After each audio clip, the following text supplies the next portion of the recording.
What is going on, everybody? We're here and we are live for Sports Wars Sunday.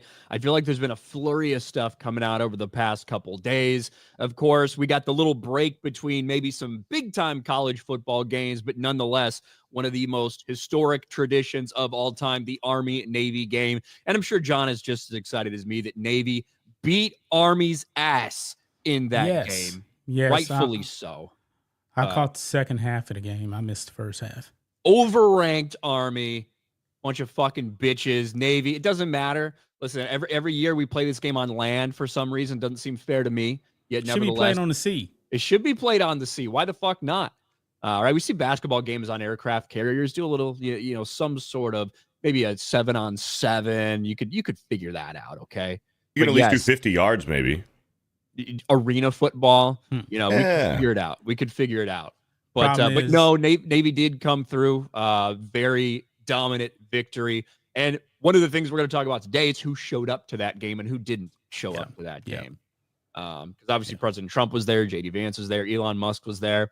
They brought Daniel Penny with them, the freshly, essentially the justified Daniel Penny, right? They found him not guilty. He's been acquitted of everything, and Daniel Penny was there as well. So pretty cool moment. But also a lot of other things going on, including LeBron James just saying, I don't feel like coming to work. Don't know why. Not because of an injury necessarily, described as personal reasons, but bitch-ass LeBron James going to do things that bitch-ass LeBron James does. But, Beardo, what's going on, man? How you doing?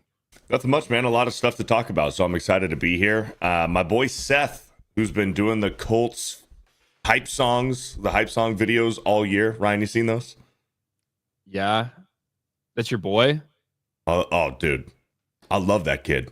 He gets me so fucking hyped up. Hey, dude, if you're a Broncos fan, you ought to be worried because he said that the Colts This is our Colts. This is our team. We bleed blue. I fucking hate that retarded bitch, to be honest. Dude. Hate every single one of those things I see. I fucking hope that guy stud. drives off a bridge. Well, that's You like him, though? I thought you meant maybe like you knew him. No. I don't know the guy. No, he's just, dude, he's inspiring, man. That kid is fucking awesome. Anyways, dude, yeah. But if you're a Broncos fan, you ought to be worried because he said that the Colts were going to nix the Broncos in their big fat bow. Now, if that isn't fucking terrifying and intimidating, I don't know what is. Let me see if I can find it. Here it is. Colts anthem. You say like he's a kid, like he's... He is a kid. He's probably like 25 years old. That's a kid to me. And he looks older than that. And he's probably severely autistic. Yes. So this is what you're talking about. Every single week, this guy puts this out. Yes, he does. Look at the athleticism. This is our Colts. This is our team. We bleed blue. This is our Colts, whether win or lose. We love them. For the shoe, beat the Broncos. Let's nix them in their big fat bows. This is our team. Go Colts. I actually, personally, I think it's a troll. He's getting better. I think it's I think it's a complete troll to try to look stupid. I think he sings off beat on purpose. The whole nay at the end. I think it's a fucking troll from I don't think so. I think he stole it. That song is from a Christian song. It's a worship song. Yes, I know. I've heard that in church before. Yeah, it's a worship song. I think he's 100% genuine, and he does it every week. And honestly, props and balls on this kid for doing it with all the hate. And obviously, it's easy to make fun of this kid, but he just keeps coming back week after week, just making them. We bleed. He won. This is our Colts, whether win or lose. We love them. Doesn't even fucking rhyme. No. For the shoe, beat the Broncos. Let's nix them in their big fat bows. This is our team. Go Colts. He won The Colts Fan of the Year. He's been nominated for NFL Fan of the Year, and the Colts are sending him to the Super Bowl. Yeah, well, he's not going to watch them there, so No. he ain't going to be watching the Colts there. I think we can pretty confidently say that. Alex McCarthy for 2. My Packers will win. My Jags will lose, hopefully. Yeah, you guys made a mistake last week in winning. You shouldn't have done that. Yeah. Zenny Biscuit for 2. Journalism is a derby hopeful. Well, thank you very much, Zenny Biscuit. Thanks for being here. Our man Dom H drops 10 gifted memberships. Let's go, boys. Garfield's Bizarre Adventure for 10. Have you guys ever considered doing bets with each other? Nothing money related. For example, loser has to wear the jersey of the team he hates for the entire stream. Might be hilarious. Yeah, I guess it could be. Hey, no intro for me. Oh, hey, what's up, John? How you doing? John Matrix. Just forget about me, man. We got really caught up in the autistic culture. I know. Yeah, it's good to be here as always. Look forward to talking about this Army Navy game. Wish we could play it on sea, but the midshipmen, man. I was on a summer cruise with some midshipmen before. They don't have their sea lids, so they only go to the fleet during the summertime. They did. God, who was it? You know when they were doing those fucking basketball games on the carriers? Yeah, that was pretty cool. Yeah. I feel like they did one when I was stationed in San Diego because they were offering like possibilities to like do it and like to go there and stuff. And I was like, it would be fun, but I don't want to fucking sit there. I don't have to go in uniform. Like, fuck that. It would have been cool to go to watch. I think Michigan State was doing it that year. But fuck, man. I just don't want to go through all that hassle. I think UNC played 1 year or 2. I think they did that's it right. Twice. Speaking of North Carolina. Bill Belichick. Bill Belichick. Yeah. I don't think this is going to work out very well. Bill Belichick. So yes, Bill Belichick is now officially the head coach for the University of North Carolina football team. And it's a 3-year deal.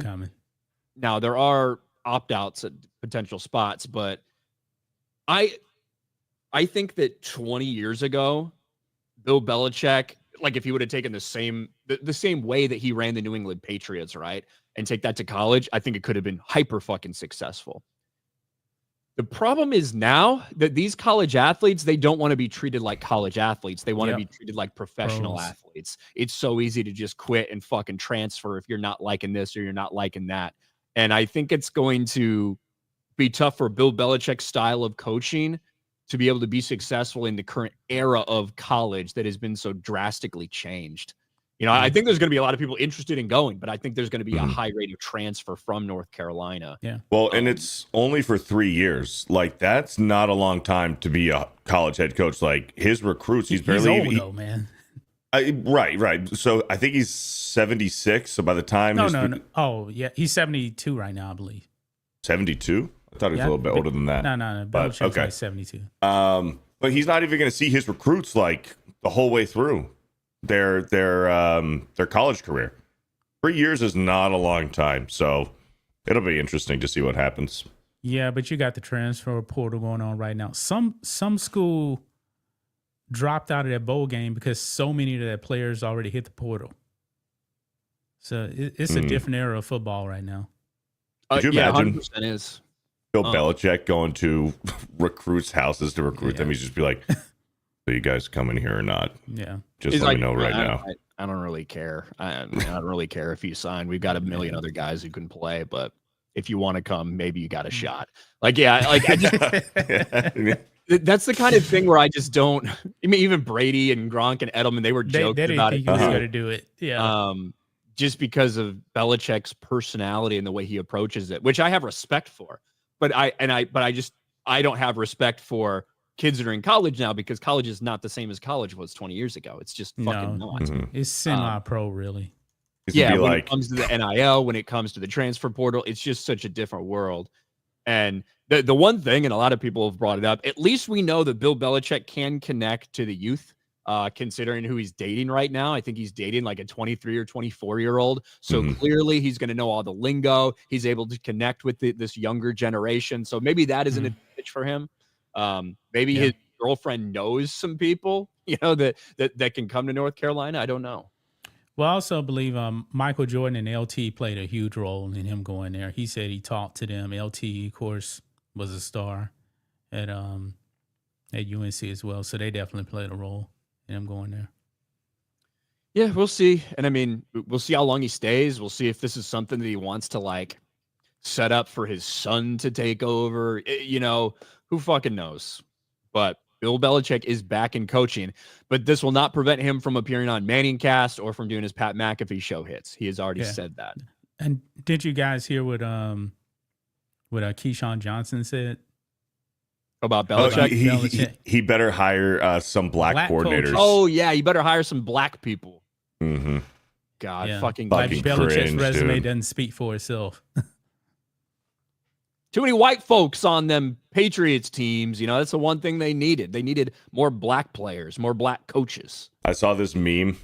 It said UNC lacrosse players finding out that they're going to be starting wide receiver for the Tar Heels, and it was this picture of this guy's pointing at himself. He's like, "Me? Yeah, fucking great." There's going to be a lot of Edelmans running around out there. Yep. A lot of 5'9" white lacrosse players who are going to start playing wide receiver for the Tar Heels. Yeah. I mean, I do know some former lacrosse players who, might be willing to get back in the game now. We might as well talk about that because there you go. We had a big story that came out that isn't really anything that anyone should be shocked about, but almost 20 years ago, there was a scandal at Duke University involving some lacrosse players that didn't go viral, I guess, because we're talking about back in 2016, but it really was big, man. did it was capture, it captured the country in a way, because you had this woman who came forward and essentially said she was gang raped at a Duke lacrosse player party. And of course, the woman was black. The kids were white. It ignited racial tensions. It really made this big push for girls need to be safe on campus. And there's misogyny running rampant on these campuses, rape culture, all this bullshit. And, as it turned out, they never had enough to actually charge these kids with. They didn't think the witness was very reliable. It was a stripper who got paid to go over there. And now we find out almost 20 years later that it truly was, the entire thing was fake. The entire thing was a lie. Crystal Mangum admits to fabricating 2006 Duke lacrosse scandal accusations. And here she is, former stripper and convicted killer. Crystal Mangum, finally confesses to lying about being raped by Duke lacrosse players in 2006. And this is in her own words. This is at a correctional facility where she's doing this interview, by the way. She's in jail for murdering her boyfriend or something. Holy shit. And they trusted me that I wouldn't betray their trust. And I testified falsely against them by saying that they raped me when they didn't. And that was wrong. Death penalty, dude. Now, she came out and has said, I hope they can forgive me and all this stuff. Thankfully, these kids weren't convicted at the time, right? But there was a lot of shit that happened because the police that were involved, they got a ton of pushback. People in the university resigned because they're like, you're not treating this seriously enough, and they didn't get punishment. They didn't get punished the way people thought they should be. There was so much blowback on these guys over this. And now 18 years later, we find out that I can't believe that this fucking ratchet stripper may have lied about this. But that's what happened. At least now we do have that from her and we know. But holy shit, a little too little, a little too late. I know she's already in jail for other crimes, but women that do this, life in prison. It is maybe one of the most horrible things that you can fucking do. And we've seen so many athletes like this happen to. The one dude from Baylor, the one massive motherfucker. Remember him? Oh, what the hell? Chat's gonna know. Big old motherfucker from Baylor. Fucking badass. Got accused, falsely accused, ruined his life. Yeah, it happens. And so Sean Oakman. Yes, Sean Oakman. And we look at who is it? Punter for the Kansas City Chiefs now. Ariza, Matt Ariza. Matt Ariza, right? And what happened? He was at San Diego State. He was set. He was a pick by the Buffalo Bills, I think, and was said to be the starter. You know, that comes out and boom, it's done. And Trevor Bauer, same exact thing. Now, Trevor Bauer also has working against him that a lot of people just don't like working with him, period. You know, that's one of the things that's going against Trevor Bauer as well. Yeah. Certainly, the allegations at this point shouldn't do anything to keep Trevor Bauer out of the Major League Baseball. There's a lot of teams that could use him. But, man, 18 years after the fact, and she pops back up while in prison for fucking killing someone and says this. Oh, by the way, I lied about this entire thing. I wonder what these guys are doing now. Like they got kicked off the team, obviously. The DA was coming after him, saying it was racially motivated. That's why they raped a black girl. It was bad. And the DA got disbarred for that too. It was bad for gender relations. It was bad for racial relations at the time when this happened. It was fucking rough. Yeah. Before social media, but it was a huge, huge story. I mean, it took over ESPN for months. It did. And all the race hustlers were out there, the Al Sharptons and all that. Yeah. Well, is it Magnum or Mangum? They keep spelling it differently. I was calling it Magnum. And then this says Magnum. I don't know. I made up a story that wasn't true.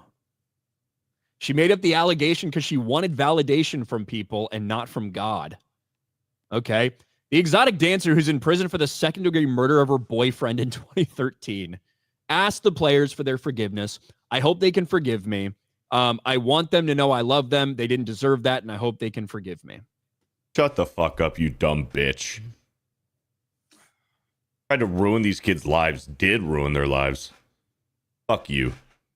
Yeah, somehow I don't think that forgiveness is going to come too quickly for them. Yeah. That's my guess. But I suppose we'll see. I'm assuming she's doing life, right? I don't think for second-degree murder, I don't think she's doing life. Second degree? Oh, okay. She probably got like 30 years in or something. Let's see if it says. They were arrested following the allegations. No doubt a sexual assault took place. It was racially motivated. There she is. Let me see if I can find how long she's in prison for. Maybe she should come out and write a book. Why I faked it. Crystal Magnum prison sentence. Let's see. 14 to 18 years. Yeah, there you go. That was in 2013, I think. Yes, I mean, she might be getting out in 5 years or something. Getting out soon, yeah. But, yeah, there you go. She'll be back on the streets. I don't know if she'll be able to be a stripper anymore. Might be a little too old for that. She ain't looking too good right now. Sundowners Club for $20. What's Belichick's 5-year plan at UNC? To not die? Well, he's only signed up for a 3-year contract, so I don't know what the 5-year plan would be. But my guess would be to make sure he stays in a good, stable relationship with the young love of his life while he's hanging around frat parties with people that look a lot like her in the same age bracket. But we'll see. You never know. Pissing Penguins becomes a YouTube member. Thank you. Magnum Norse for 20. When people ask me if LeBron's better than MJ, I tell them to ask P. Diddy or Jeffrey Epstein. Well, one of the nice things that I think that conversation has died down a lot over the past couple of years, especially because the Lakers have been nowhere near competitive for the last few. Obviously, they won that bubble championship, but that's the outlier of LeBron's time in LA. They haven't been contenders any other time. Yeah. And I think a lot of that conversation has died down a little bit. But we do have to talk about LeBron because LeBron has been a little MIA lately. LeBron James, who is going through one of the worst, if not the worst year of his career since his rookie year, arguably, with the Lakers having a little bit of a tough time when he's on the floor. LeBron James has the worst plus minus of any Lakers player out there right now. One of the worst plus minuses in the league on a competitive team.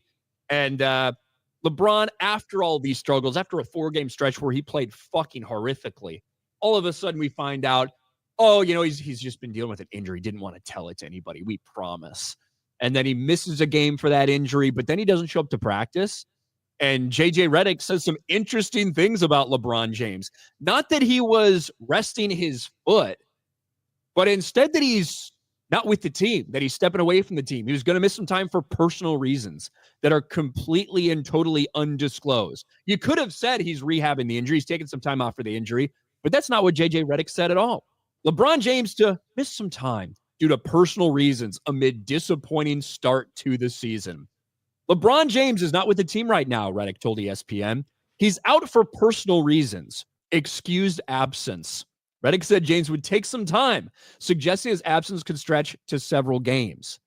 And he's now missed 2 consecutive games, not because of injury, but because of this. LeBron James missed second straight game for Lakers. JJ Redick doesn't know when the star will return.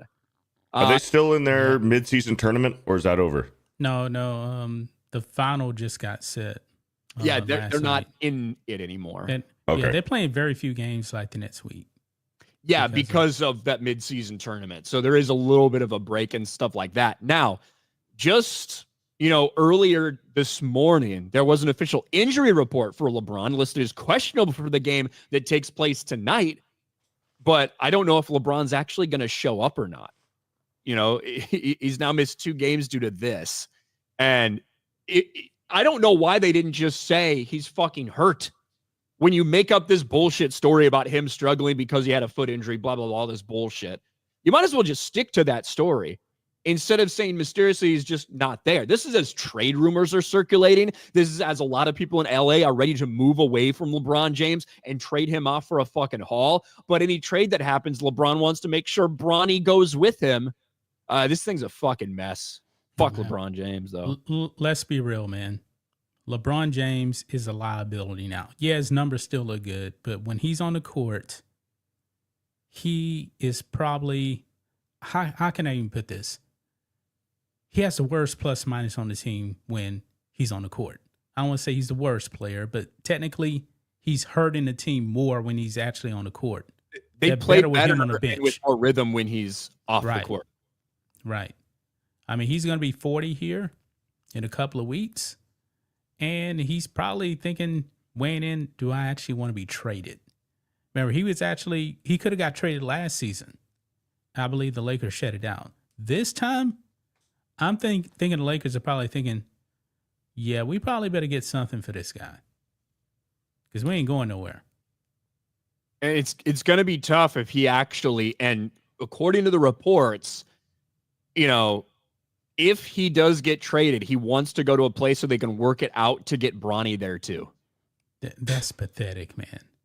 And imagine hamstringing your team that you forced to draft this player to keep you there. And now that everything's not working out, interested in maybe trading you, and you have to trade his fucking kid along with him. Now, we've been hearing about the Warriors. Yep. Steph Warriors Curry may want last year. Yeah, they won him last year. So maybe... Would the Warriors really want Bronny though? I know Bronny just had like a career game in the like G League, 30-point game against high schoolers in the G League. Yeah, but let's be real, man. Bronny can't average 2 points per game in the NBA. I mean, the G League is not even. The G League is essentially like AA baseball, really. Yeah, pretty much. It's not even AAA. But that is 100% where Bronny needs to be, though. Yeah, that's where Bronny needs to stay this year and maybe even next year, because that's what he needs is actually getting these reps, right? Because Bronny James will never get better as the last player on the bench for the Los Angeles Lakers playing 90 seconds a game. Right.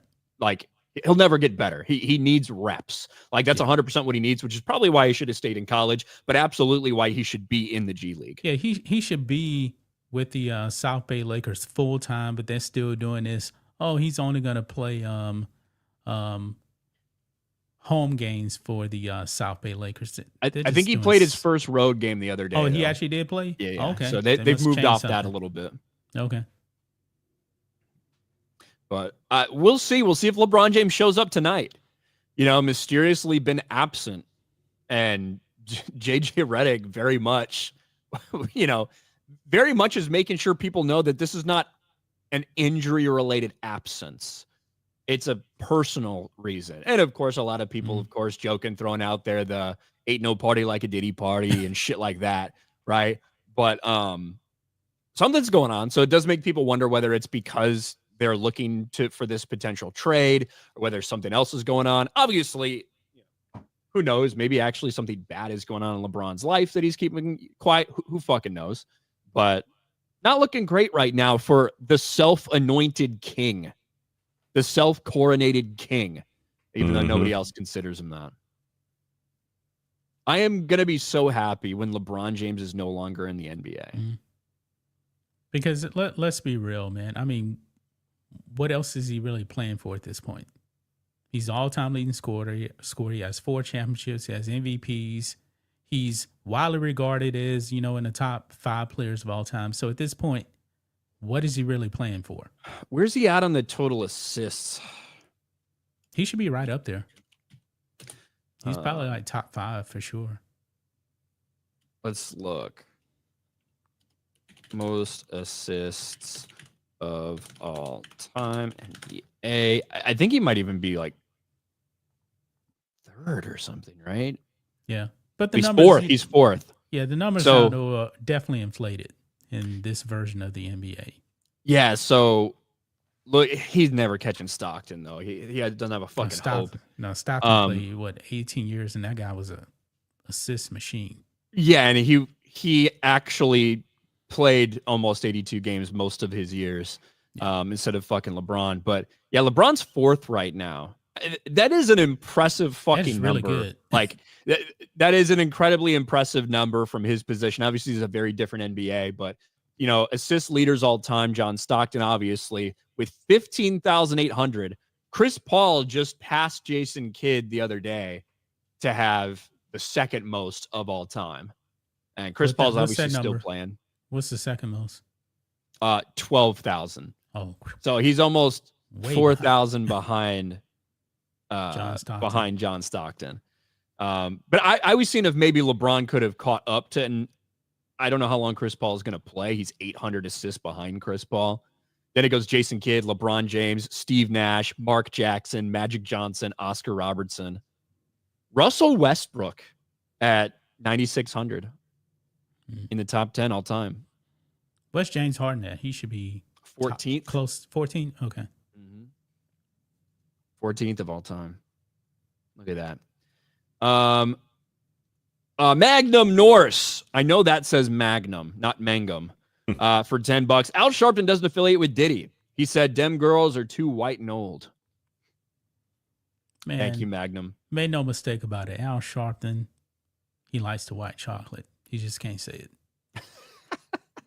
DeBeast for 5. Aloha and blessings, gentlemen. Y'all always keep me up on my drive home, and I appreciate it. Go Steelers. There's a couple big matchups in the NFL today that could potentially have pretty big impacts on overall seeding and things like that. You got the Lions and the Buffalo Bills. You got the Steelers against the Eagles. Like those are some big time fucking games. So we will get to those later. 100%. Is there Saturday games? When did NFL Saturday games start? So you got the Christmas games coming up soon. A lot of times the Saturday games would happen when there weren't any college games on Saturdays, but now with, next week is going to be the next round of the fucking. Oh, the playoffs. Yeah. Yeah, exactly. Playoffs. Yeah. So let me see when those take place. Cause I think those are on Saturday, right? We got 2 Monday night games again this week. Oh man, I hate that. Let's see. So Indiana and Notre Dame play Friday night. And then SMU, Penn State, Tennessee, Ohio State, and Clemson and Texas all play on Saturday. But yes, this is the time in the NFL season where you start to see a couple different things. But let me look. Yeah, we got those fucking 2 dumbass Monday night games. I hate it when they do that shit. I know. My Bears are going to be playing. But next week, we do have Saturday NFL games next week, John. Oh, okay. Texans and Chiefs, Steelers and Ravens. Side note too, I canceled my YouTube TV, man. They're jacking up the price again. Hopefully my antenna just holds up for the playoffs because I ain't paying those prices. Well, I mean, I'm fucking still paying them because I got to get my red zone, man. I got to get my red zone. Yep, that's the thing. I already paid for red zone, so I'm not backing out now. Yeah. Have to have them. Little Orphan Funkhauser, as Cubs and Astros fans, thoughts on the Tucker trade? You know, Man. I was a little surprised the Cubs went for that. Now Tucker's only got 1 year left, right? Yeah. I wasn't surprised that the Astros traded Kyle Tucker because the Astros, then they're not going to do these 15-year, $1.2 billion deals, which I give Jim Crane credit for that. Those contracts are insane. But if you look at the Astros, they've gotten away with letting George Springer walk, Carlos Correa walk.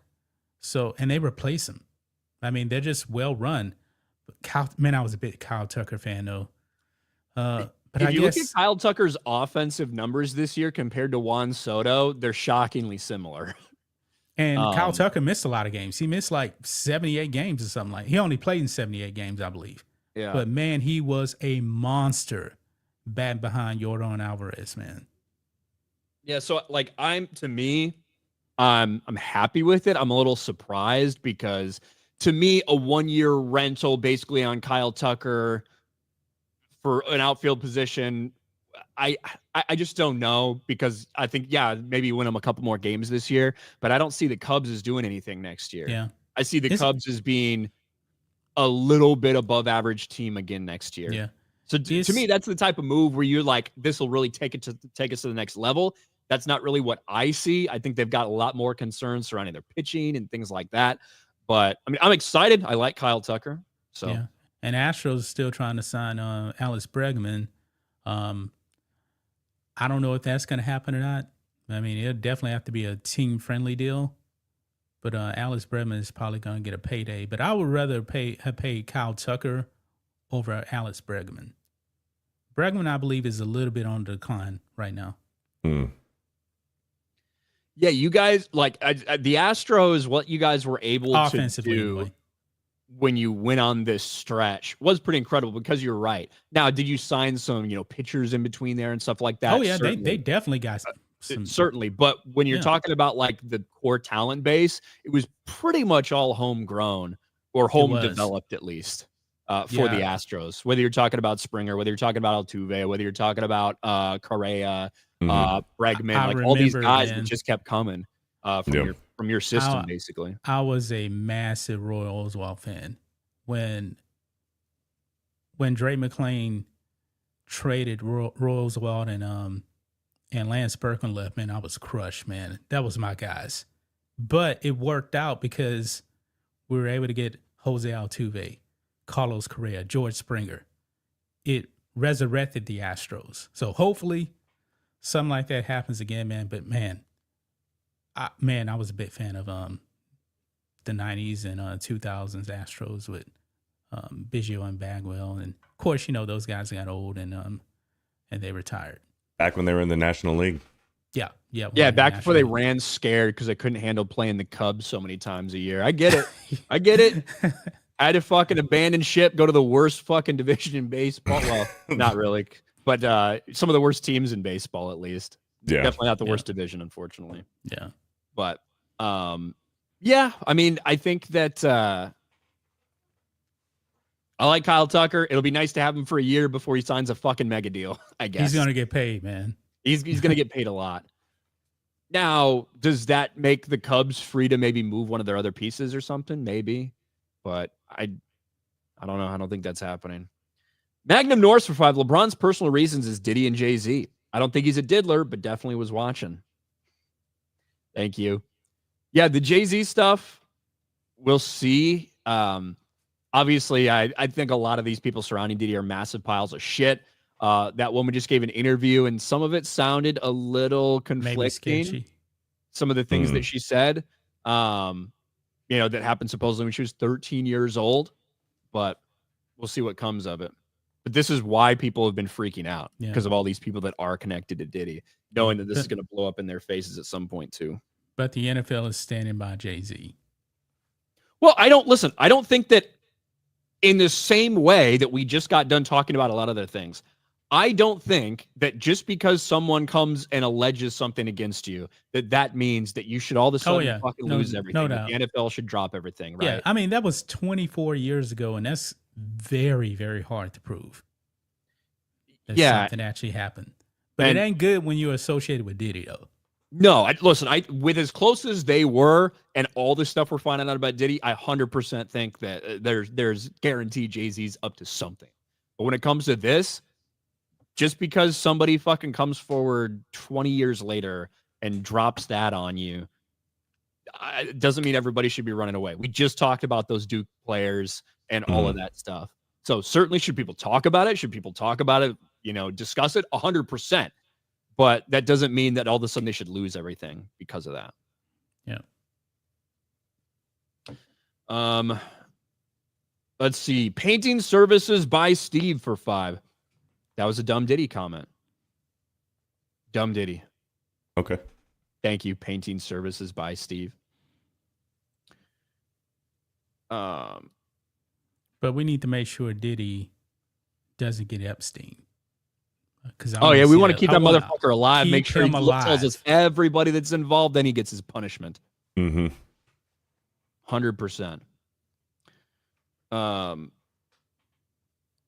Let's see.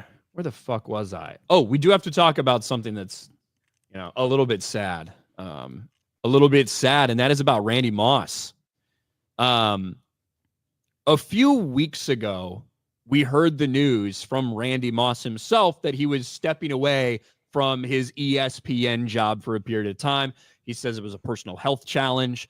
Nobody was quite sure what that meant. It kind of came as a shock. So most people felt it was something pretty serious. And, that was obviously big news. Well, then about a week after that, Larry Fitzgerald, of all people, tweeted something out, right? Larry Fitzgerald Sr., I should his say. father. Larry Fitzgerald Sr., not this Larry Fitzgerald, but Larry Fitzgerald Sr.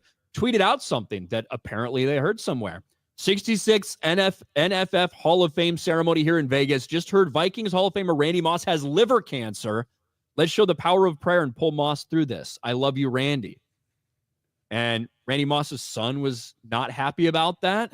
He was pissed. He was not happy that Brett Favre tweeted about it either. But when I saw this, to me, it's like, if all these people are tweeting this out of something they heard at like a private event, it's tough for me to believe there isn't some truth to it. And, Randy Moss' son got really upset about this, that people were sharing this on social media. And I get it, especially when your father's going through something. But a couple days after that, Randy Moss did officially announce himself that, yes, indeed, he has cancer. Now, he's calling himself a cancer survivor, and he had surgery to remove the mass. They found those things, but he still has to undergo radiation and chemo and all of these things. So the fight certainly isn't over for Randy Moss, but he did say the surgery was successful. And, he's taken the opportunity in his platform to launch a big, Let's Moss Cancer and trying to raise money for cancer foundations and things like that, which I think is great. But it is shocking, man, for Randy Moss to boom, just like that. You never know when something like that can hit you. Yeah, I saw a statement when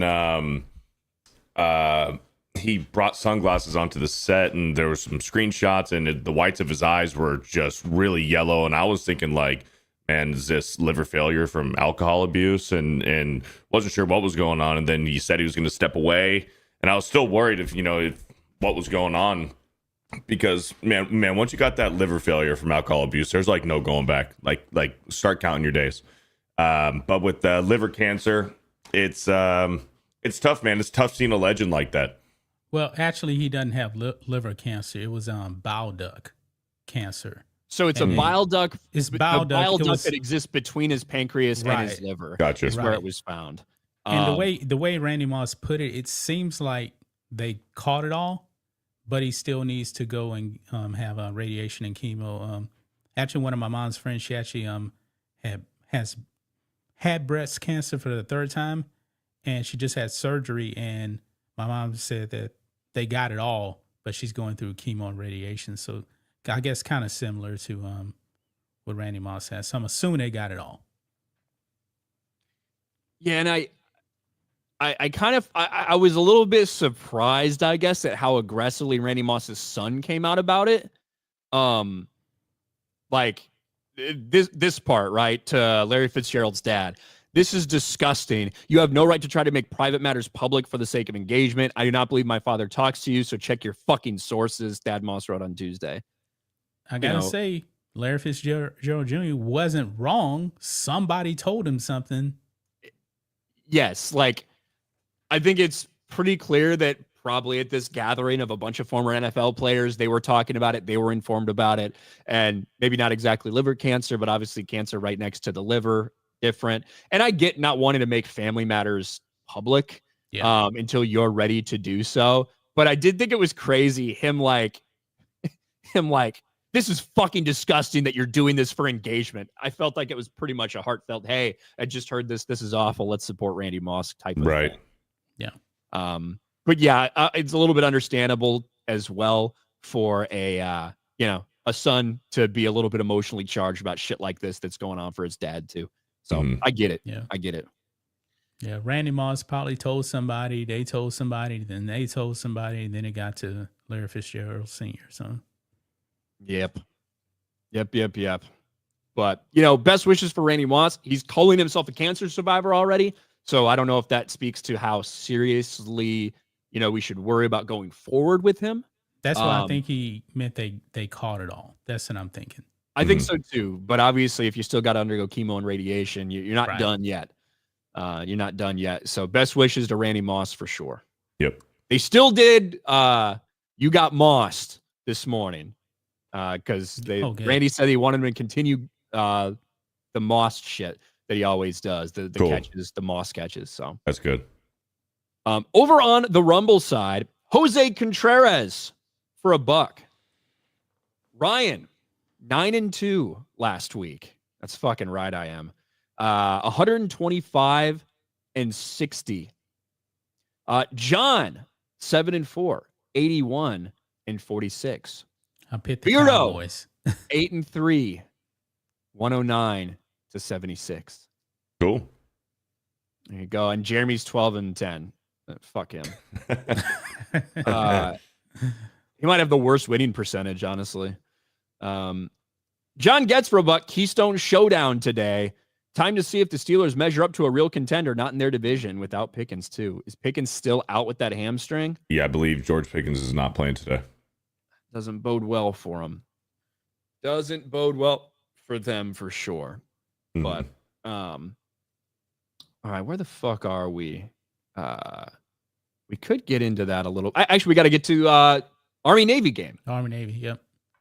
Forgot to talk about Army Navy. Corn Pop for $1. Thanks, Corn Pop. Appreciate it. All right, let's pull this one. And we might as well also say this. I don't think this is really a surprise, but it was very, very close. This year's Heisman winner is indeed Travis Hunter. Travis Hunter from Colorado, who plays both ways. Deion Sanders, Shedeur Sanders, all the hype surrounding Colorado. Travis Hunter wins. And certainly an incredible athlete and gave a great performance this year.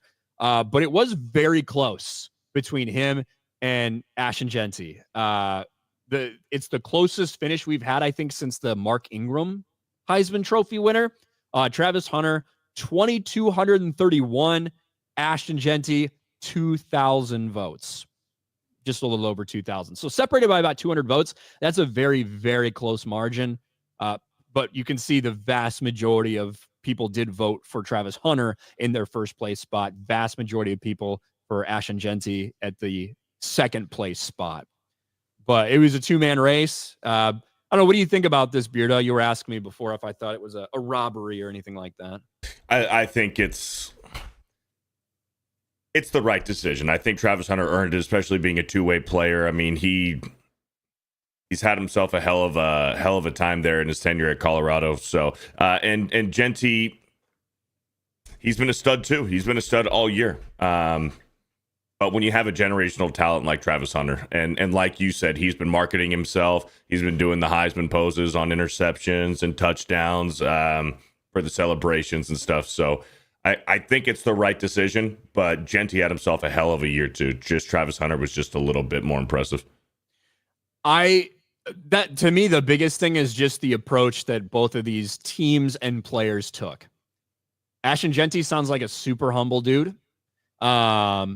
Many times in a couple blowout games, he fucking sat on the bench when he could have been racking up more yards and touchdowns. Travis Hunter, throughout the course of the entire season, they started this fucking Heisman campaign. Mm-hmm. They were specifically trying to force feed him the ball to push his stats up there at times as well. Like this is what they wanted, right? And Dion, he's a fucking showman. He knows that just the idea that you can say Heisman winner Travis Hunter for Colorado means big things for the University of Colorado. Like, right. It was the approach all season. He started doing fucking Heisman poses halfway through the season and shit. Right. I think if Boise had taken a similar approach and Ashton Genty had taken a similar approach, I think that it could be different. I really do. Because it was an incredible season for Genty. There's no doubt about it. He had the best performance of any running back all season long, right? Really no question about that. Travis Hunter does come away with the best defensive player award, but not the best defensive back award. I don't really know how that works when you play defensive back. Just a little bit funny things going on there, but ultimately it's not a surprise to me at all that Travis Hunter won because of the way that they marketed this entire thing. Certainly a fucking super talented dude. If I had a vote, I'd probably be voting for Genty. Obviously, I don't have a Heisman vote, but that's just where I felt about it. Mm-hmm. Is Travis Hunter going to declare for the draft? I'm pretty sure him and Shador are both going to declare. Yep. Who? Maybe you guys will get Travis Hunter. Who, the Giants? Yeah. I'd rather Travis Hunter than Shador. Yeah. Yeah. Maybe you'll have Malik Neighbors and Travis Hunter on the same team bitching about a terrible quarterback and wait for next year for Arch Manning. Yeah. Here's the thing. When he goes into the pros, are they going to, I mean, I guess it depends on which team drafts him, but is he going to go both ways? Dion did. But Dion didn't do it till pretty much he got to the Cowboys is when he started playing both sides. Well, look, do I think that he'll run some packages on both sides? 100%, right. I think. Yes. But it's not going to be... He's not going to be in every down on both offense and defense. But yes, there's going to be packages for both. He's probably primarily going to be a defender then. Ooh. I don't know. Yeah, it's going to be really weird, and also you're going to have to deal with what he wants to do. So what if there's a team out there that does think that his best ceiling is as a cornerback in the league, and a team drafts him and wants him to do that, but he really just wants to fucking be a wide receiver, right? Like, I don't know.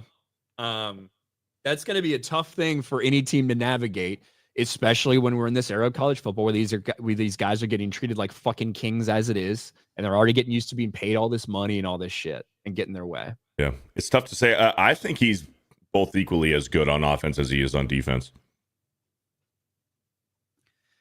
I don't think one really stands out more than the other. Corn Pop for $1.99. Do you appreciate me, Ryan? Yeah, I appreciate your avatar. Thanks, Corn Pop. I have a feeling Hunter will only play cornerback in the NFL. We'll see. Potentially. I think that for a lot of people, that's where they feel his ceiling is. But will he want that? A lot of people felt Tim Tebow should have, played a different position. He didn't want to do that. Mm-hmm. Filthy Casual provide the idea of the best player in the country being proven in the new Big 12 or Mountain West is laughable. Heisman's essentially just a media hype award. Yeah, and that's the other thing. It's like, supposedly Travis Hunter and Shador Sanders, two Heisman hopefuls. Now, Shedeur didn't make it to the finals, but he did get a handful of votes. I think he finished like 6th or 7th in voting overall. So you're telling me a team that has 2 Heisman candidates can't even make it to the Big 12 Conference Championship? Are they really then? Like, are they really that good? Or is it just like you said, a media hype award? Mm-hmm. And the truth is, you do have to do that. You have to play the game. And I think if Ash and Genty had played the game and acted more with that kind of swagger and shit, I think it might be a different story. As it was very, very fucking close. Very close. John Getz, you should take money from Corn Pop. I hear he's a bad dude. I just did take money from Corn Pop, and he is probably a bad dude, but I don't know. I like his profile picture, so what can I say? Chief Wahoo. I still got my hat. I got one somewhere. Probably in storage, but I got it somewhere. Mm-hmm. We do have to talk about this, though.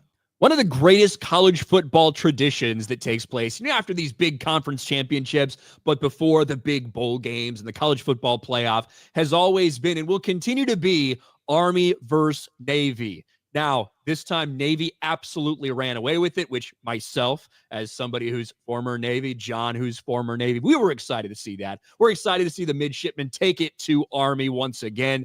But one of the most exciting things that happened was the appearance of the President of the United States. And no, I'm not talking about Joe Biden, because Joe Biden has not gone to any Army-Navy games while he's been president.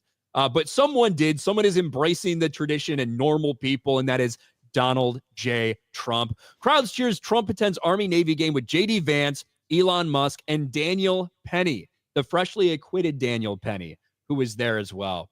And you can see, let's see if we can find some cheers here. I don't know if we can find any spot where they show him on the Jumbotron. I'm sure I can find one of those. But you have kind of two things. You have people that are fucking slamming Joe Biden for not going there. And then you got people loving the fact that President Trump does think these sporting events are important. Let's face it, they are. There's a lot of normal, everyday, average Americans that tune into these things, and it's important to them. And it's a patriotic game. And the fact that the current president hasn't shown up for 4 years, but Trump is once again showing up with his entire, ensemble of folks there, I think it's powerful. I think it sends a message. Yep. I do too. I mean, President Trump right there saluting during the national anthem right there. I mean, President Trump, the last time he was there was in 2019. Joe Biden has missed every single game since then. And this game is more than just about the game. This is future leaders in the military.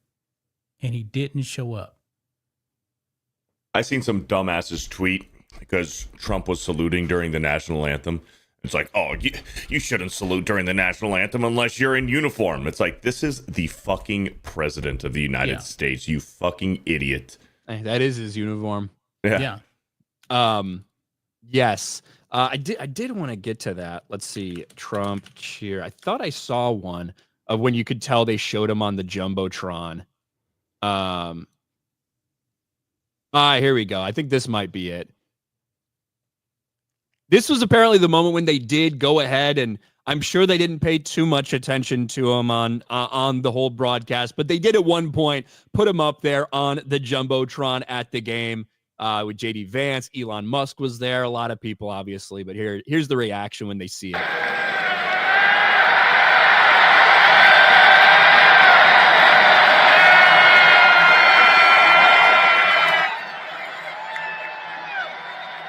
You see the people that, oh shit, he's right fucking there. But yeah, a great moment, and I think it's an important game, even though neither of these teams are ever going to be out. Army is ranked in the top 20, or at least was before this. Not but anymore. Neither of these teams are gonna compete for a national championship anytime soon, I don't feel. But it is an important game for America, and it should remain one. So it's awesome to see Trump there, and also see the great reception and the fact that it's actually important to him as well. Yeah, I love this game, man. I really do love this game. Every single year, I got to root for Navy. I got friends that went to the Naval Academy. I served with them, and they used to tell me, and when you were a freshman, man, you got to march to the stadium, you got to stand up the whole entire time during the game for freshmen. I thought that was kind of funny. They told me that. Now, as much as I kind of despised academy officers when they actually made it out to the ship, the game still is obviously very meaningful, and it's cool to see. It's cool to see everybody out there in uniform and the energy surrounding it and the patriotism behind it. Yeah. So, and I'm just glad Navy beat the fucking shit out of Army this year. Yeah. I think majority of the officers on my ship didn't actually go to the Naval Academy. I want to say probably half of them did. Actually, the captain of my first captain, he actually started off as enlisted. Then he went to officer candidate school. Yeah, the vast majority of officers I interacted with did not. It's super hard to even get into the Naval Academy. It's like a 6% acceptance rate. It's super hard to get into. Yeah, for sure. Bearda, do you give a shit about the Army-Navy game? Yeah, no, I mean, I think it's a great tradition, just like you guys think. I think it's, patriotic, and I like the fact that Trump was there with all of his boys, and Daniel Penny was there. I thought that was really cool. It's kind of, a big fuck you to, to the system and everything. Alvin Bragg. Yeah, so I dig it, man. Oh, yeah. All right. John Getz for $1. Steelers need to win the Super Bowl so we can follow the best political comeback with the best quarterback comeback. And Trump can say as much when they visit. I just want to hear that speech. You want to hear Donald Trump congratulate Russell Wilson on the best quarterback comeback we've ever seen? I just want to see Russell Wilson at the White House because I want to see him flip between his black voice and his white voice. So I'd love to see Russell Wilson go up there and give a speech. That dude's a fucking chameleon. I don't know if Russell Wilson knows who he is. Like, he truly does just adapt for whatever he feels like the audience is at any point in time. Mm-hmm. Whether he's doing one of those fucking cringe TikTok videos or whether he's around a bunch of players at the Pro Bowl talking to like a black reporter and all of a sudden he puts on this fucking like ghetto ass accent, or whether it sounds like he's applying for a loan. It's so fucking different. I think he's gotten humbled the past few years because he always had his catchphrases, "Go Hawks, let's ride," and now with Pittsburgh and with the success, he's not doing any of that, man. He's just quiet, playing ball. He got very humbled with his time in Denver. Yeah, I think so too. And when you have so much success in Seattle, and he did, and he was a big part of that. There was a lot of things that went into it. Certainly, their success in Seattle, but the way Russell Wilson played, especially kind of those peak years there, he was great for them. And then he went to Denver, and I think he thought things were going to go a lot better there, and they went horribly that first year, embarrassingly bad. The second year was turned around, the Broncos weren't playing great, and in some big moments, he kind of did come up small in some important moments. But overall, he played much better under Sean Payton. But it was clear Sean Payton wanted to start over and didn't want Russell Wilson as the quarterback there. He wanted somebody that fit his scheme more, and he got a guy in Bo Nix that he loves. I was not expecting this from Russell Wilson with the Steelers this year. I just wasn't. Me neither. Yeah, me either. I thought he was at least just going to be average, like the typical Mike Tomlin 9-8, like average. I thought it was. I mean, we could probably go back to videos. I probably felt that it was an improvement over the Kenny Pickett, Mason Rudolph, whatever. Right. But I didn't think it was going to be that much of an improvement. But he's been exactly what this team needed. Certainly better than Justin Fields. For all the people that were screaming about that to start the season. I think obviously Russell's proved all of that wrong. And ballsy for Mike fucking Tomlin, man. Ballsy for Mike Tomlin when all of the fucking media are screeching at you. A lot of these fucking losers, these engagement farmers that want to push the Justin Fields shit, they're screaming at you.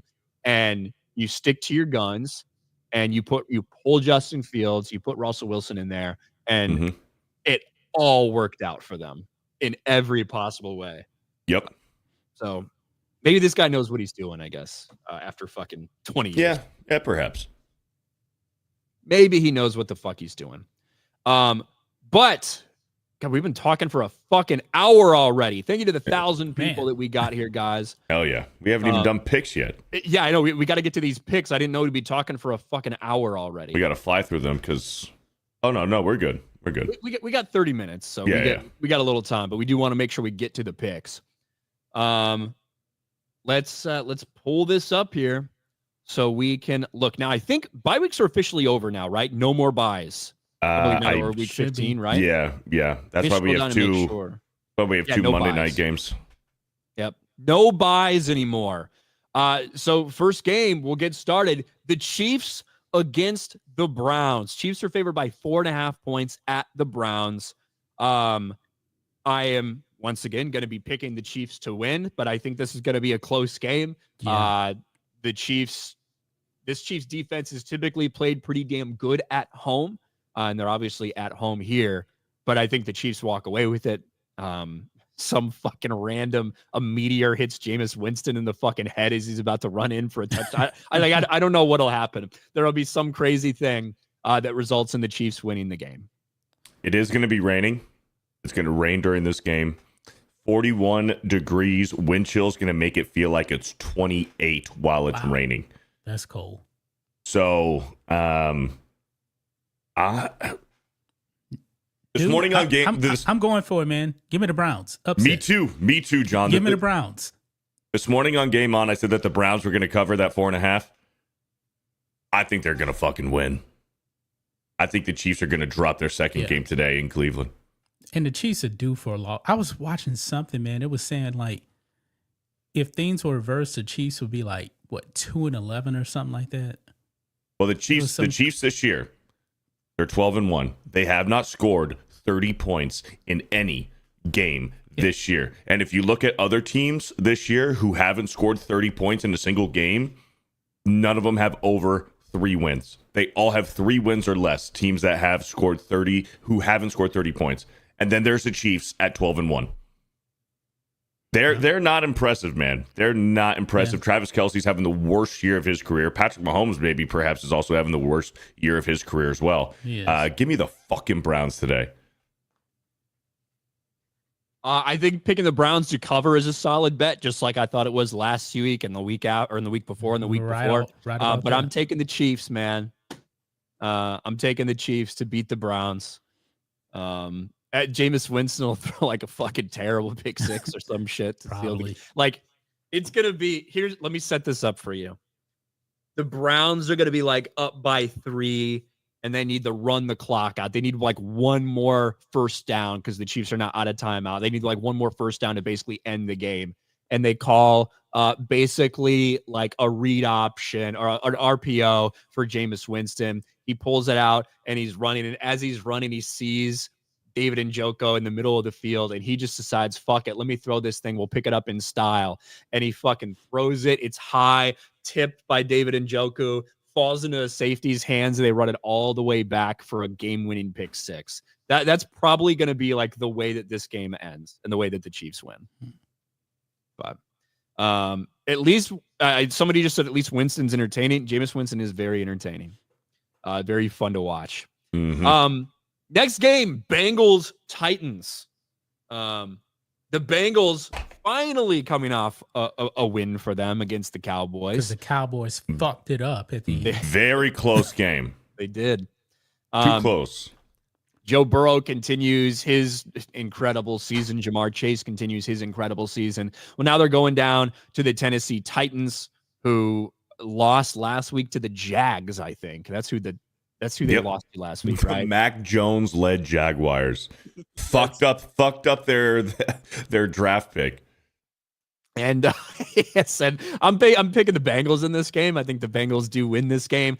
Joe Burrow emotional after I get his house getting broken into and everybody realizing who he's fucking and all this stuff. But I think he overcomes that, and I think the Bengals win. Here's the thing about the Bengals, man. They find a fucking way to keep games close that shouldn't be close. And they lose in fucking crazy close fashion too. I like the Bengals to win, but that 6 points, I am not comfortable with that 6 point with the -6. I think the Titans might cover, but I'm gonna take the Bengals to win. Yeah, Bengals. Commanders against the Saints. And I mean, I got the Commanders going into New Orleans and doing this. Mhm. You know, we did have David Carr's not playing in this fucking game. Right? Yeah, they're on their third string guy. Yeah, so He's the dude. Ryan, do you remember the he was a rookie last year?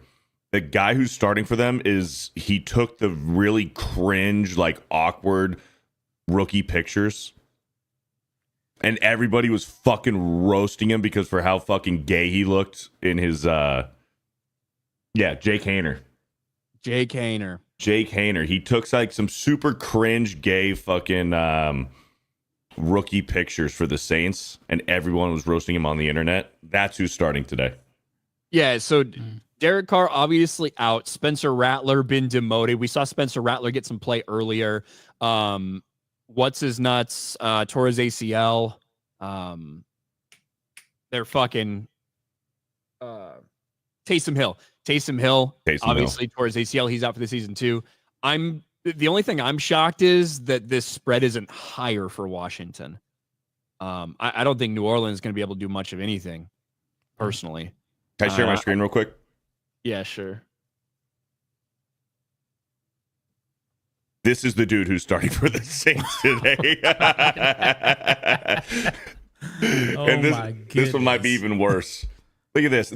Like, it looks like this is how like a toddler like picks up a ball and tries to throw it, or like somebody who's super fucking unathletic. It looks like it's photoshopped. Is it AI or something? No, dude. This was his rookie fucking pictures. What is he doing? He may want to Fucking check cringe. his testosterone, man. Yeah. Yeah. So give me the Commanders. Give me the Redskins today by 1 million. Yeah, give me the Redskins too. I think Marshawn Lattimore, obviously former Saint, I think he's going to make his first appearance with the Commanders this year. He's obviously been injured, but obviously that's big for their defense if he plays the way Marshawn Lattimore has played over the last several years of his career. This game, I think this is the biggest spread of the week. Wow. The Ravens, the 8-5 Ravens, by the way, 8-5. It's not like they're fucking 12-1 or something. Yeah. 8-5 Ravens against the 2-11 Giants, a nearly 17-point spread on the road. I do have the Ravens, obviously. Me too. But yeah, 17 though, that's a lot. It's a lot of points. But... Yeah, that's the largest spread this year.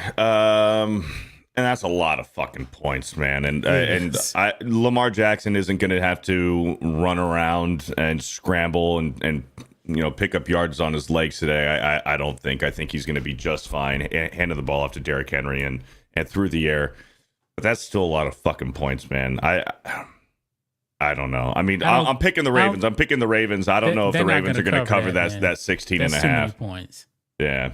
But yeah, give me the Ravens. Cowboys at Panthers, and guess who's favored? The Carolina fucking Panthers. That's interesting right there, because the Cowboys' problems have really been at home. They're 4-2 on the road. Well, Carolina has looked significantly better since Bryce Young came back from his benching. They damn near almost beat the Chiefs a few weeks ago. They kept it close against the Eagles, and that's where you've seen some of the Eagles, certain reports that A.J. Brown is a little upset with Jalen Hurts after that Panthers game. The Panthers they've been keeping games close.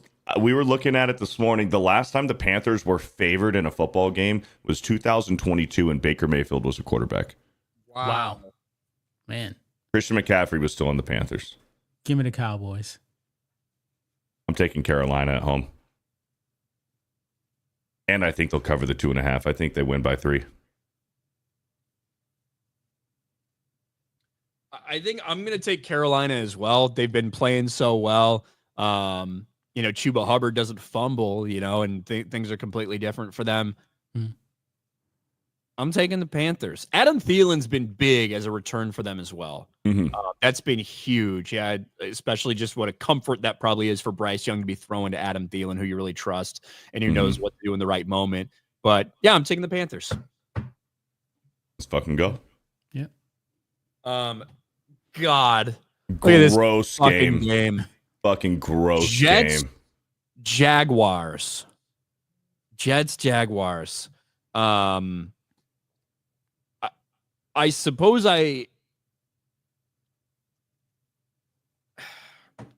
This is a game that you don't watch. You just take the under on the total points. 40. Take the fucking under. Okay, this is gross. I'm picking the Jets to win, but I'm picking the Jets as well. Me too, but barely. this is gonna be horrible.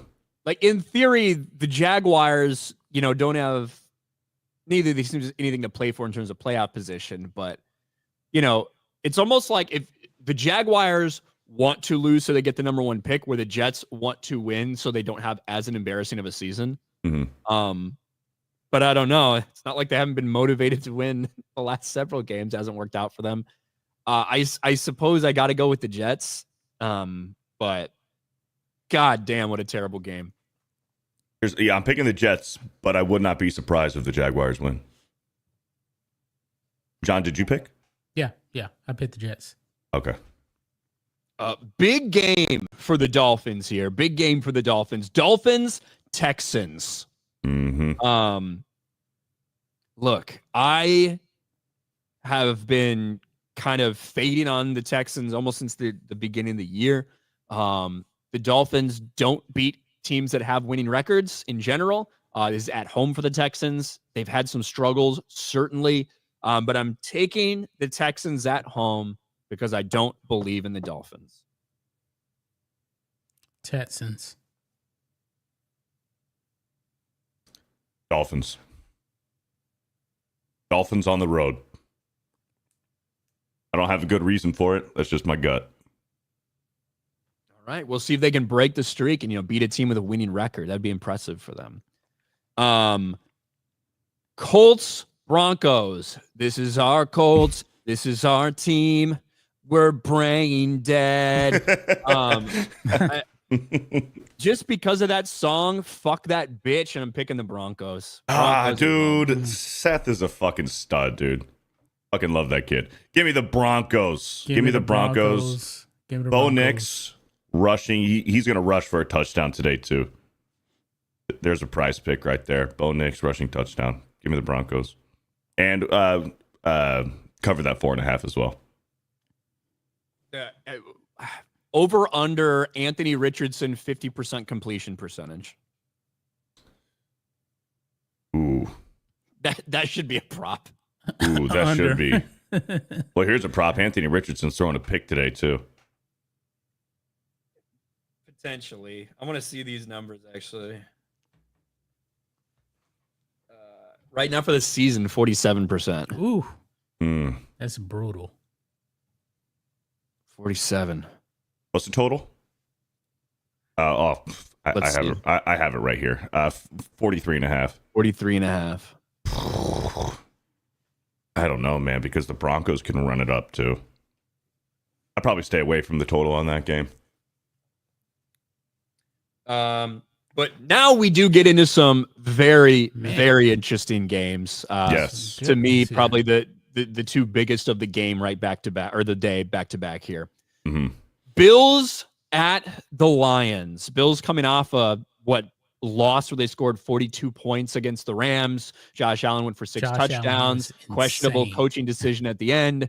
And against the Lions, who have been on this roll. And even losing big pieces, still being able to generate that pass rush. The Lions have been the Lions. This game has big implications for both of these teams in terms of seeding.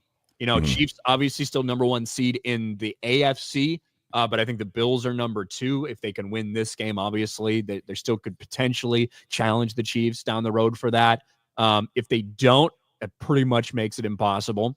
Lions as well. They're sitting there at the number 1 seed in the NFC. They lose this game, might open the door for a team like Philly or whoever. Mm-hmm. So a huge, very important game. I am going to take the Lions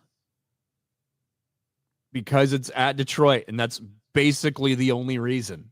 I think if this game were reversed, I'd switch it up. Yeah. I do think the Bills are going to struggle stopping this. I mean, everyone struggled stopping the run basically for the Lions all year, but I do think they're gonna have a little bit of a tough time stopping that run, and I'm taking the Lions at home.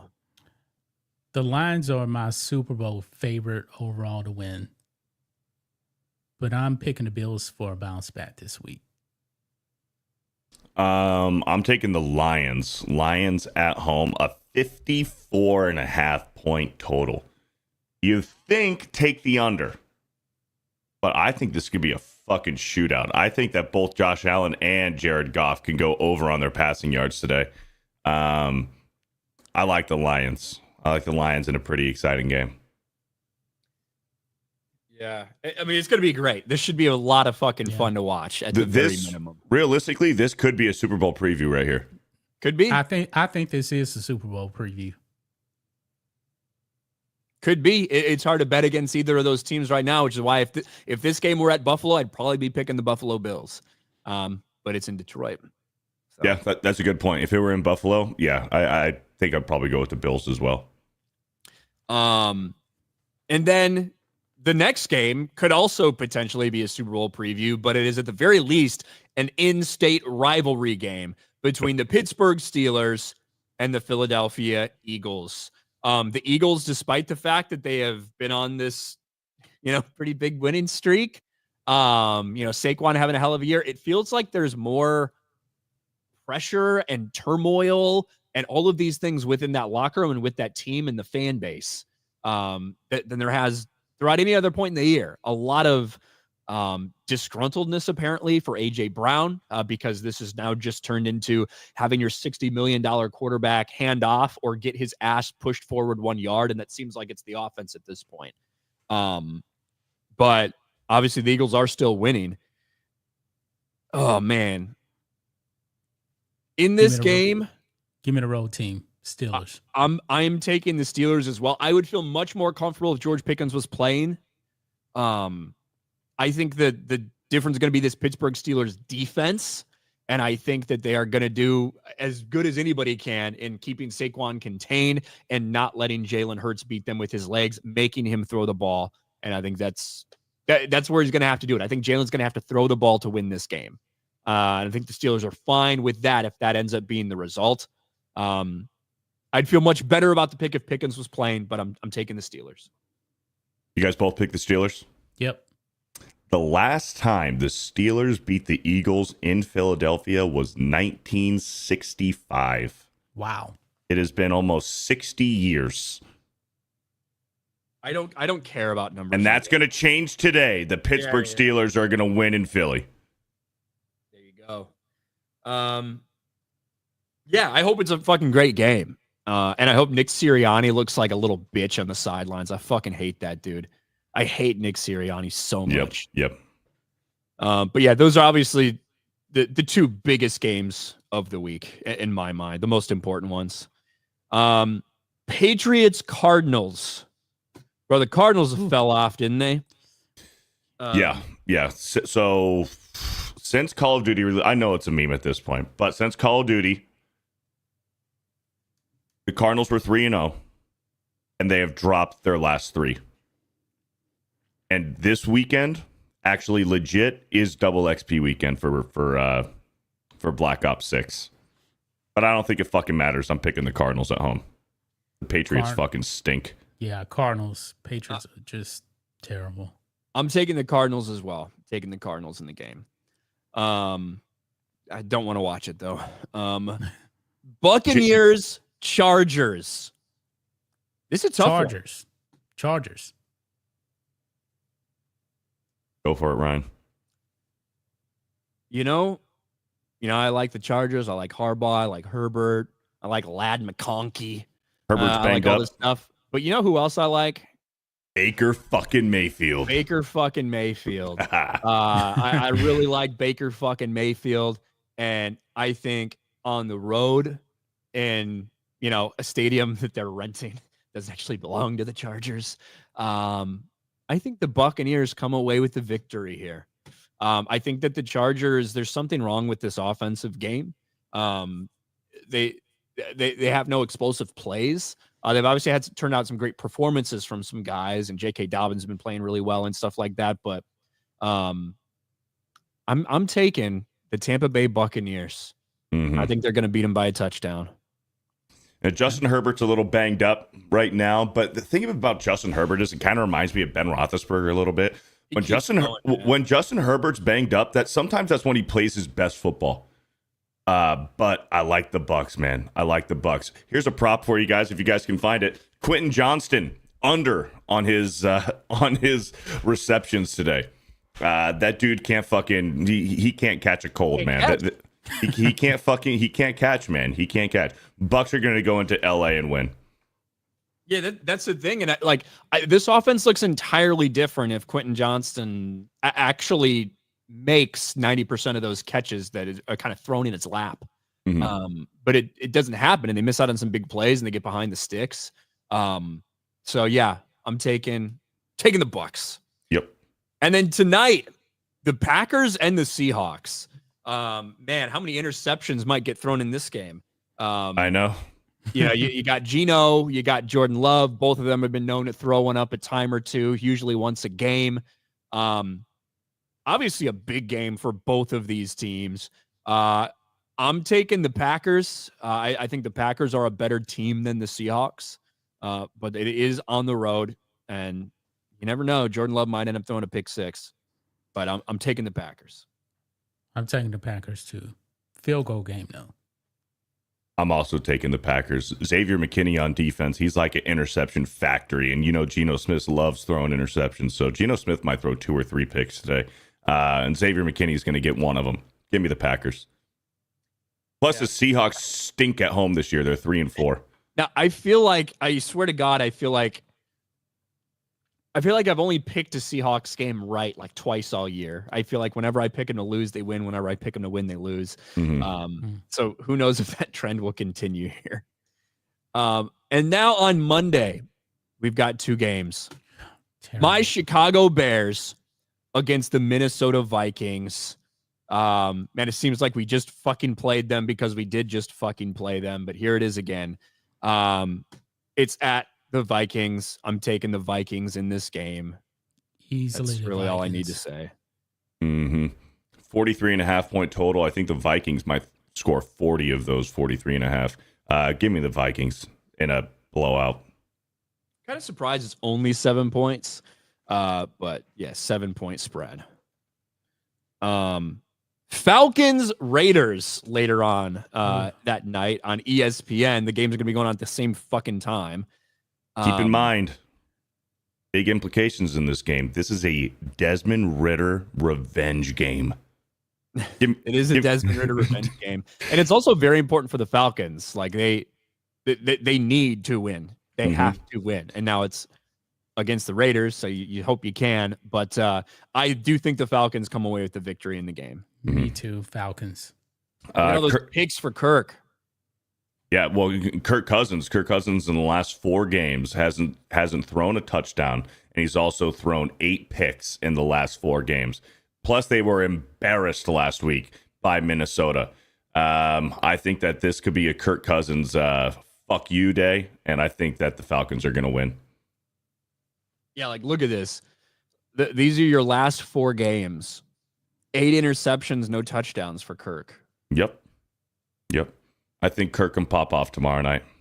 He needs to. That's very unusual. It's very unusual. And you got a lot of people that are starting to look on the bench. And the seat's getting hot. Michael Penix Jr., we did draft him high. I don't know. Maybe this guy's too old. I don't know. Maybe it's not going to work. Maybe we should put him in there before our season goes to shit.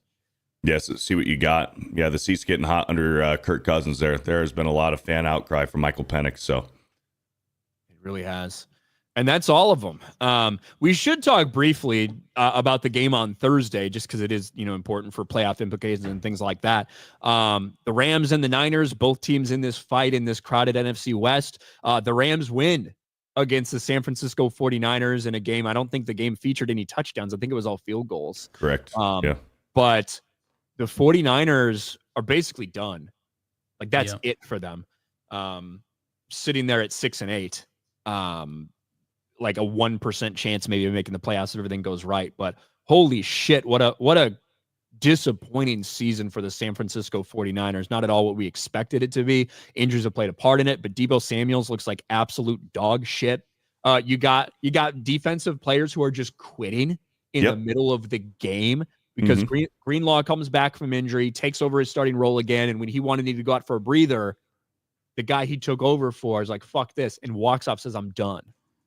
I don't know if he's going to get released. I don't know if we've heard any updates on that, but I did see an update. I saw an update. John Lynch said that he is talking with the NFL, trying to get the max possible suspension for him, refusing to release him because he doesn't want to. He doesn't want to reward him. Yeah, he doesn't want him to sign with another team and feel rewarded for his actions. Max punishment, not going to be released.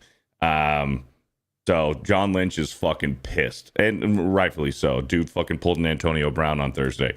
Cooper Kupp had 0 receptions on Thursday night. Debo crying for the fucking ball, finally getting some more targets, and just with some egregious drops, man. What a gross game on Thursday night. Yeah, Cooper Kupp ran like fucking 8 miles or something and didn't, not one reception, not 1 yard, nothing. But Puka Nacua had a big game. So depending on how you play those guys, they're going to take advantage of what they think the best matchup is. And the Rams, Rams looking solid, coming out, beating the Bills, and then obviously in a really nasty, wet, rainy game, beating who they needed to beat in the San Francisco 49ers. The 49ers season is over. It's done for them. So it's like fucking HIV just tore through that fucking team and ripped them apart. Now they all got AIDS. Damn. But, Average Welder. The Navy is gay. The Marines eat crayons. Screw the chair force. Hail the Army. Hooah. Also, fly, Eagles, fly, you figs. That makes the first 3 make a lot more sense now, knowing that you're retarded. Thank you, Average Welder. No, but thanks, man. We appreciate it. Magnum Norris for 10. I think the Diddy and Jay-Z story will make Ryan more racist. Change my mind. I mean, obviously, I think both of those guys are like doing shady, fucking disgusting shit. My point about the Jay-Z thing was just, man, you can't just have one allegation and everything. Like, you have to go through the fucking process. As much as I think Jay-Z's a fucking creep and a disgusting individual for hanging around while Diddy was doing all this shit, or maybe partaking with this Diddy shit over all the years.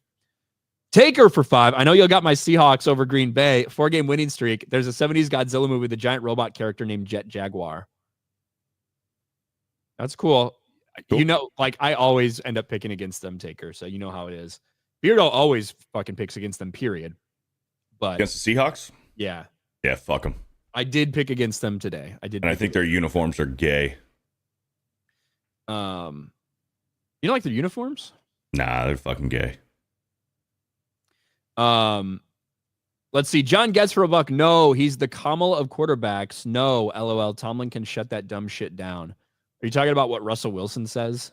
Oh, the fake accents. Yes. There you go, John. Makes sense. And that is gonna do it for us. We had a big crowd here. We appreciate you guys. We fucking went right up to the 1 hour, or to the 1 o'clock mark. Games are about to start. They're about to kick off. So, Beardo, what do you got going on, man? Just gonna watch some football, man. Just chilling. What about you, John Matrix from Black and White Sports? So I gave you such a bad intro. We didn't at least make sure you get a good outro. Yeah, same thing, man. I'm just gonna relax, watch football, get some food here, and that's it. There you go. Well, thank you guys for joining us. Thank you to the chat, whether you're watching over on Rumble or whether you're watching here over on YouTube. We appreciate it. We'll be back tomorrow for Monday Evening Quarterback, where we'll talk about all these picks we just made and which of them were fucking horrific, which of them were right, and which of them are just fucking great games in general or shitty games. But we'll see you then, and we'll see you back here next Sunday. Talk to everybody later. Peace.